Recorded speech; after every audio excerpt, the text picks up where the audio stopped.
আমার নাম কিশোর মালিক, মেডিসিন পড়ছি। ইউটেরাস ইউটেরাস সম্পর্কে আমি প্রশ্ন করব। কিছু মহিলা এমন আছে জন্মগতভাবে তাদের ইউটেরাস থাকে না, জরায়ু জরায়ু নেই, কারো জরায়ু সঠিকভাবে কাজ করানো শ্রিঙ্ক হয়ে যায় বা ক্যান্সারের কারণে বের করে দেওয়া হয়, অনেকের টিউবই বের করে দেওয়া হয়। এমন মহিলাদের সাহায্য করার জন্য প্রায় 2 মাস পূর্বে এক ডাক্তার টিম তাদের মায়েদের জরায়ু বের করে মেয়েদের মাঝে সংস্থাপন করে আর পরীক্ষা সফল হয়েছে। এরপর তারা সেই পরীক্ষাকে এগিয়ে নিয়ে গেছে এমন এমন মহিলাদের দিয়েছেন যারা রক্ত সম্পর্কের আত্মীয় নয়। আমার প্রশ্ন হলো, এই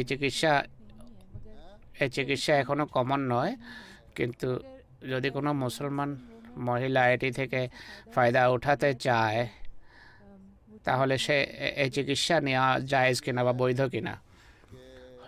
হুজুর বলছেন যে মা যদি বৃদ্ধা হয়ে থাকে তার জরায়ুতে ততটা শক্তি আছে কিনা বা ততটা সুস্থ কিনা জরায়ু, সে কি সন্তান সে গর্ভধারণ করতে পারবে। এরা প্রথমে চেক করে যে তাদের বয়স যেন তত বেশি না। কিছু মায়ের বয়স 50 বা 48 হয়ে থাকে, এমন ক্ষেত্রে মায়েদের জরায়ু এর মা থেকে যেই সন্তানের জন্ম হবে